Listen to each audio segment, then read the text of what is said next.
Bonjour à toutes et à tous, nous allons suivre la deuxième tempête tropicale de la saison Beryl qui s'est formée le samedi 26 mai sur l'est de la Floride avec une pression de 1000 hectopascales et des vents de 50 km/h.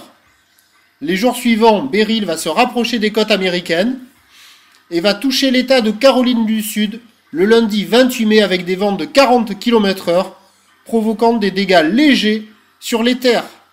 Les jours d'après, Beryl va faire le chemin inverse, va quitter les terres pour se retrouver en mer le mercredi 30 mai dans l'Atlantique Nord et elle va remonter progressivement dans l'Atlantique et nous allons suivre son parcours sur la carte de houle ci-après.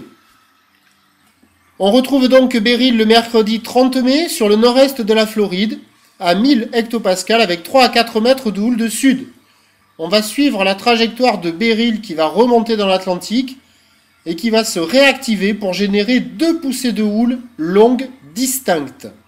On relance l'animation, on voit Beryl qui recreuse, à noter sa trajectoire qui est très basse, avec essentiellement de la houle de sud-ouest. On va arrêter la situation au dimanche 3 juin, où on retrouve Beryl sur le milieu de l'Atlantique, 3 à 4 mètres de houle longue sud-ouest à ouest-sud-ouest, une position très basse, une pression de 980 hectopascales. La houle de Beryl, cette première poussée, va essentiellement toucher la Bretagne, un peu la Vendée, un peu la Gironde, et ça ne devrait pas toucher ni les côtes landaises ni les côtes basques. Cette première poussée de houle va donner le mercredi 6 juin des vagues de 1m20 à 1m50 en Bretagne, houle longue sud-ouest à ouest-sud-ouest, 11 à 12 secondes de période. La Vendée devrait avoir des vagues de l'ordre de 1m20 à 1m30 et la côte girondine moins de 1 m à 1 m. On relance l'animation et on va voir Beryl qui va s'associer avec cette dépression sur le sud du Groenland là. Ça va générer un vaste ensemble dépressionnaire qui va recreuser et qui va générer la deuxième poussée de houle.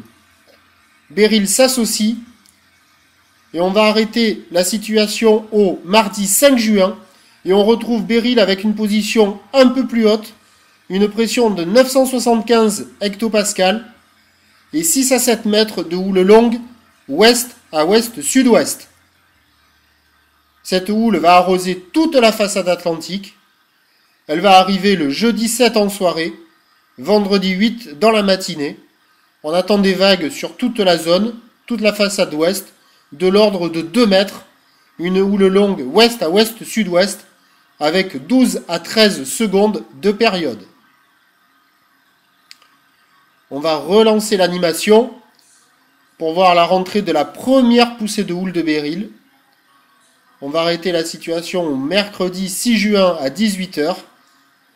Et donc, mercredi 6 juin à 18h, 1m20, 1m50, houle de sud-ouest à ouest-sud-ouest, 11 à 12 secondes de période, 1m20, 1m50 en Bretagne, 1m20, 1m30 en Vendée, et moins de 1 m, 1 m en Gironde. Les autres zones, il n'y aura pas grand-chose. Et là, on voit la deuxième poussée de Beryl qui va arriver pour le jeudi 7, vendredi 8. On fera un prochain point le samedi 2 juin pour suivre l'arrivée de cette houle. Deuxième tempête tropicale de la saison. Beryl, à samedi. Merci.